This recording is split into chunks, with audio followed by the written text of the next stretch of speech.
আজ বৃহস্পতিবার ১৬ই বৈশাখ ২০২৬ সালের ৩০শে এপ্রিল, কুম্ভ রাশি, কুম্ভ লগ্ন, অ্যাকোয়ারিয়াস সাইন জাতক জাতিকাদের আজকের দিনটি কিন্তু এক কথায় বেশ কাটতে চলেছে।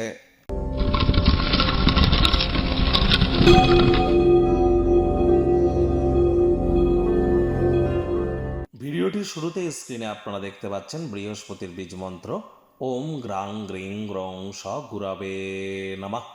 সকাল দুপুর সন্ধ্যা ৩ বেলায় বৃহস্পতির এই বীজ মন্ত্র আপনারা ১০৮ বার জপ করুন, অত্যন্ত উপকৃত হবেন। বৃহস্পতিকে তো শাস্ত্রের দেবগুরু হিসাবে আখ্যা দেওয়া হয়েছে। বৃহস্পতি আমাদের পরিবার, আমাদের বিবাহ, আমাদের সন্তান সন্ততি, পুত্র সন্তান, পাড়া প্রতিবেশী, আত্মীয় স্বজন, বন্ধু বান্ধব, আধ্যাত্মিক চিন্তন, চেতনা, জ্ঞান, নাম যশ, খ্যাতি, প্রভাব, প্রতিপত্তি, ঐশ্বর্যের ধারক, কারক, বাহক গ্রহ বৃহস্পতি। আর সে বৃহস্পতি বর্তমানে নিজের নক্ষত্র পুনর্বসু নক্ষত্রে গোচর করছে এবং অতিচারী পজিশনে আছে। তাহলে অবশ্যই যত বেশি বৃহস্পতির নাম জপ ধ্যান আরাধনা করবেন, আপনারা এই প্রতিটি ক্ষেত্রে নিজেদেরকে মহিমান্বিত করতে পারবেন। এছাড়াও শারীরিক কসরত করার মাধ্যমে কিন্তু আমরা বৃহস্পতির মজবুতিকে বৃদ্ধি করতে পারি। ঘন ঘন শ্বাস প্রশ্বাস নিঃশ্বাস নেওয়ার মাধ্যমেও বৃহস্পতির মজবুতিকে বৃদ্ধি করতে পারি। আমি বারবার বলি, যারা দীক্ষা নেননি ইমিডিয়েট দীক্ষা গ্রহণ করবার চেষ্টা করুন। বৃহস্পতি ৭.৫ বছরের জন্য অতিচারী হয়েছেন, তবেই কিন্তু প্রোটেকশন পাবেন। আজ ব্ল্যাক এবং ব্লু কালারের ড্রেস পরিধান করা থেকে বিরত থাকুন, সাত্ত্বিক জীবনযাপন গ্রহণ করুন। ভাগ্যমিটার আজ আপনাদের বলছে 7/10 ভাগ্য আপনাদের অনুকূলেই থাকবে। পরিবার এবং কর্মজাগতিক ক্ষেত্রে আপনাদেরকে একটু সাবধানতা অবলম্বন করেই চলতে হবে। কায়িক পরিশ্রম হলেও শরীর মনে সতেজতা এবং তরতাজাই আপনারা অনুভব করবেন।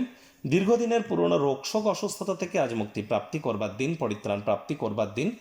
জীবনকে উপভোগ করবার জন্য সঠিক চাহিদা আপনাদের মধ্যে আছে কিনা সেটিকে একবার যাচাই করে দেখে নিন। কায়িক পরিশ্রম হলেও শরীর মনে সতেজতা এবং তরতাজাই আপনারা অনুভব করবেন। আয় ইনকাম আজ আপনাদের বাড়বে, খরচও বাড়বে, যার কারণে সঞ্চয়ে ঘাটতি পড়তে পারে। যোগব্যায়ামের সাহায্য নিন। মানসিক আধ্যাত্মিকভাবে সুস্থ থাকার জন্য মন্দির, মসজিদ, গুরুদ্বারা ভ্রমণ করুন। আধ্যাত্মিক কর্তাকর্ত্রীদের সংস্পর্শে যান। আয়েশ, আমোদ প্রমোদ, বিনোদনের জন্য দিনটি দুর্দান্ত। ব্যবসায়িক কারবারগুলিকেও মন দিয়ে দেখতে হবে। চাকরিজীবীদের অফিসে কম কথা বলে কাজ বেশি করতে হবে। মনের থেকে মস্তিষ্ককে বেশি দাম দিতে হবে। কর্মক্ষেত্রে কোনো প্রকার সম্পর্ক করার থেকে দূরত্বতা বজায় রাখুন।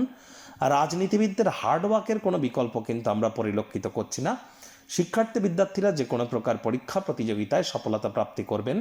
উচ্চশিক্ষার জন্য যারা বিদেশ যাত্রার কথা ভাবছিলেন, ভাগ্যদেবীও আজ আপনাদের পক্ষেই আছেন। সন্তান সন্ততি থেকে থাকলে তারাও তাদের কৃতিত্বের দ্বারা আপনাদেরকে গর্বিতই অনুভব করাবে। হাউস ওয়াইফদের জন্য কিন্তু দিনটি এক প্রকার বেশ। প্রেমিক প্রেমিকা, স্বামী স্ত্রী, না ভাব ভালোবাসা রোম্যান্স, না তর্ক বিতর্ক অশান্তি, কোনোটাতেই বাড়াবাড়ি না করে একে অপরের জন্য কোনো সারপ্রাইজ পরিকল্পনা করুন। একে অপরের প্রতি কৃতজ্ঞতা জ্ঞাপন করুন। দেখবেন দিনটি অসাধারণ প্রমাণিত হবে। মুখে একটি প্রাণোচ্ছল প্রাণবন্ত হাসি রাখুন। অহেতুক তর্ক বিতর্ক করা থেকে বিরত থাকুন। পরিবার পরিজনদের উপর জোর করে নিজের মতামতকে যেন জাহির করতে যাবেন না।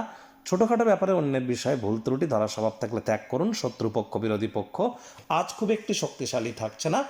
আজ সন্ধেবেলার সময় আপনারা অতিরিক্ত কিছু অর্থ উপার্জন কিন্তু করতেই পারেন।